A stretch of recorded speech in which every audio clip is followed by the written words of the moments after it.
Can a life insurance policy help you accomplish your legacy goals? Hi, I'm Garrett Ray, financial planner here at the Wealth Guardians and the Ray Financial Group. And I'm Brice Payne, and you've entered The Vault, the Wealth Guardians video series on all things pertaining to retirement planning.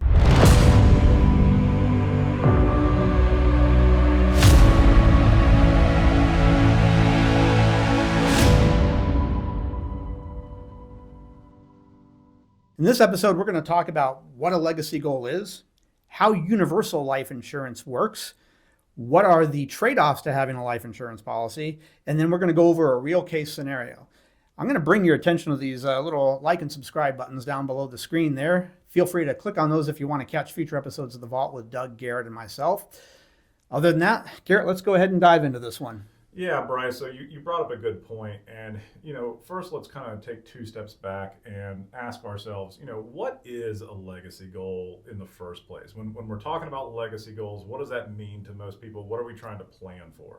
So a legacy goal is simply, what is it that you would like to leave to whoever your beneficiaries might be? Okay. Usually it's your kids, your spouse, sometimes it's a charity, maybe a mix of all three of those things.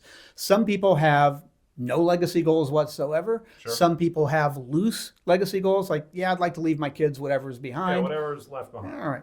And then some people have very defined legacy goals. Okay. In the case scenario that we're going to go over here later on in this episode, is going to be, I want to leave each of my kids $1 million. There's 3 kids, so you want to have a legacy of $3 million. Okay. So that's what a legacy goal is. So I'm picking up your trend here that if you have pretty specific legacy goals, this could be a solution that you could plan around. A universal life insurance policy might be an answer for that. Okay, very good. That goal, that objective. So kind of continuing down that road, how about you help the listeners understand, what is a universal life insurance policy? How does it work? What are we talking about here that defines that policy? Okay, sure. So a life insurance policy is going to have a death benefit. Usually that death benefit is immediate. So as soon as the policy has become active, whether you've made one premium payment into it or many, right, the death benefit should be defined, at least as a minimum death benefit defined, good on day one. It can be a single premium policy. It could be a multi-premium policy, meaning that you're paying into it every month, you're paying into it every year, or you could just put one lump sum flat into it and that be done with just one lump sum premium payment. So multiple ways to pay for the policy. Correct. Okay, got it. As I said, there's an immediate death benefit in most cases. There is generally no risk, meaning that no market risk anyway. So no market-related risk. No market-related risk. There should be a minimum value established that should the markets not cooperate on the growth side, this is the minimum of what you can expect. So there'd be no surprises, like negative surprises, like, I didn't realize it was going to be worth that little. So they usually define at least what the minimum value of it could be. Okay. You're probably going to have a higher rate of return on a life insurance policy than you would have on other no-risk investments, say like a CD. Like a CD, sure. Right, Yeah. right. Or short-term U.S. Treasury, something like that. Something like that. You're probably going to have a higher rate of return on a life insurance policy. And then lastly, the inheritance is, in most cases, tax-free. Okay. So your kids are inheriting something, they shouldn't have to worry about taxes, unlike...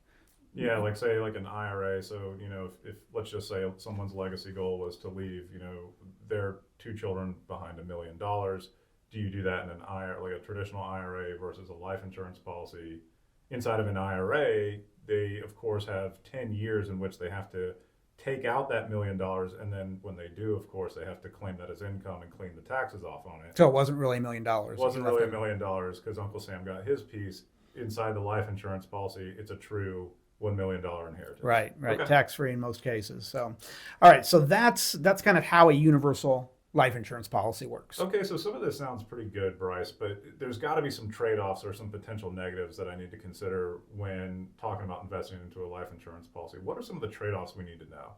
Well, so the trade-offs are, I guess, twofold. One, you're probably not going to see the full growth of the market as you would if you had just invested in the market. Okay. So the growth is probably going to be less than that. You're aware of that going into it, so it's not like there's an ugly surprise there. The other negative would be that if you decided that I don't want this policy anymore, I just want to get the cash back out. Okay. In many cases, the amount that you can get back out is going to be less than what you put into it. Okay. Best case scenario, it would probably not have been as great of return, especially in the early years, as what you could have gotten in just investing in a CD. Okay.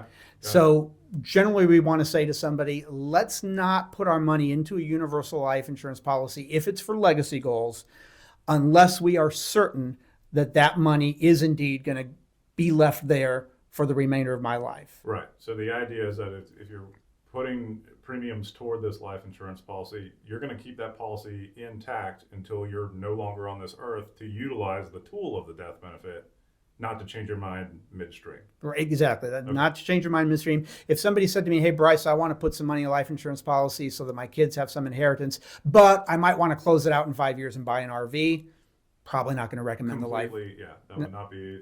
Probably not going to be a suitable. winning scenario for you. Okay, Yeah, in that very case, put the money in a CD, 5-year CD. In 5 years, you want to buy an RV, buy an RV. If you don't, then the kids get their inheritance. Okay, so that's kind of about the only negative to it. Okay, so Brice, I know you've got a real life illustration drawn up here for us to help the listeners and watchers understand a little bit better of the nuts and bolts of this thing. Let's go over and bring up our graphic here and go over the illustration. So this is a real life scenario here. We've got a couple, they're age 68. This policy that we're looking at here is a joint policy or a second to die policy, which means It covers both spouses. well, it covers both spouses, which means if he were to pass, there is no death benefit until she were to pass as well. Got it. So this particular policy is designed not for the spouse inheriting anything, but for the kids to inherit something. Okay. If you wanted something for your spouse, the policy would probably not look like this. Understood. Not probably, it wouldn't look like this. So let's go over this column by column. In the far left column, we've got the year. So at the end of that's the end of first year, end of second year, end of third year. In the second column, that's the ages of the couple. They're both at the same age, so 68, 69, 70. Okay. This particular policy, they're paying into it $183,000 a year for 5 years. Okay, so it's a 5-pay policy. 5-pay policy, so a total investment of $915,070. Okay. The accumulated value, not particularly relevant here. I want to jump over to the cash surrender value.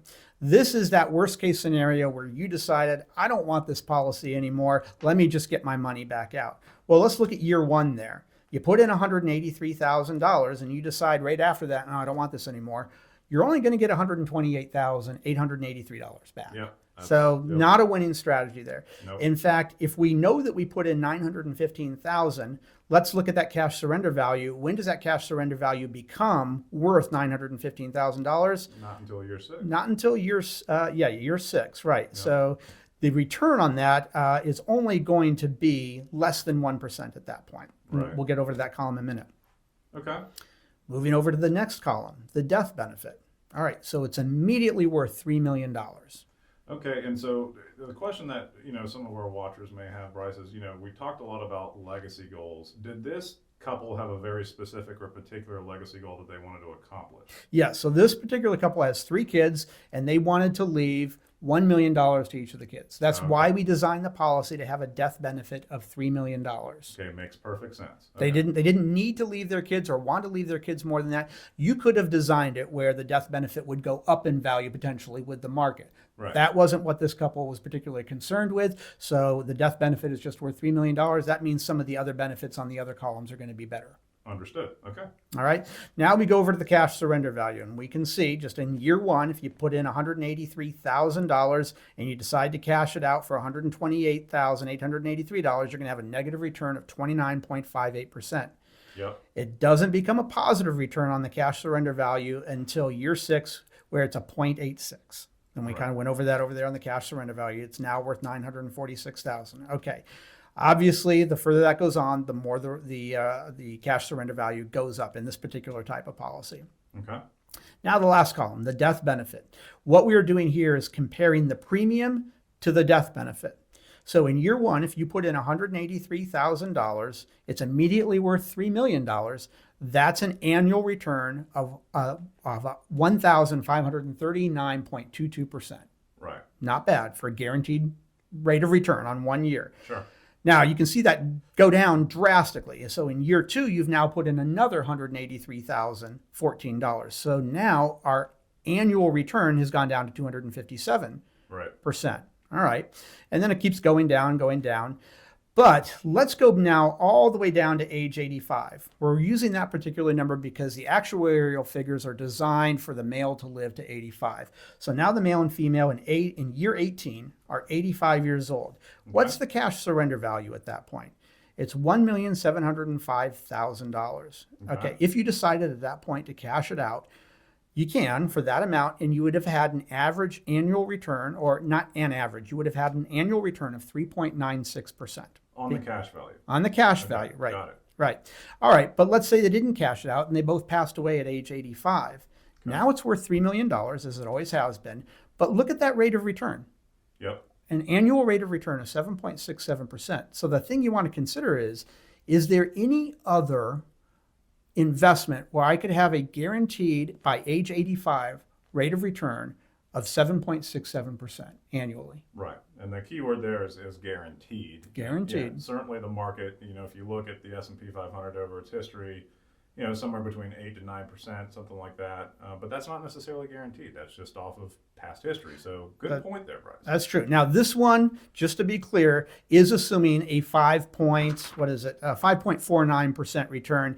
There is minimum returns that are less than this, but this is assuming that average rate of return of 5.49%. Yeah. So, but there are guarantees that are slightly less than this, but this is assuming just a regular market participation. But if the market were not to have cooperated, you still would have had that $3 million benefit and still would have had a cash out value.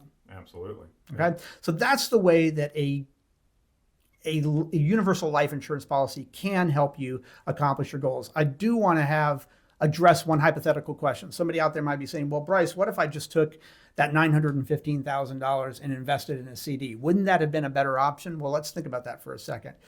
If you put $915,000 into a CD and it had a rate of return of 4%, okay, to get to the $3 million mark, it would have taken 30.5 years. Wow. This has a $3 million death benefit immediately. Yep. So again, the only trade-off here is you got to make sure that the money that you're putting in this is something that you're absolutely going to leave your kids. There's no reasonable chance of you needing to take that money back out and do something else with it. Yeah. If that's the case, this is a good example of how a universal life insurance policy might be able to help you accomplish your legacy goals.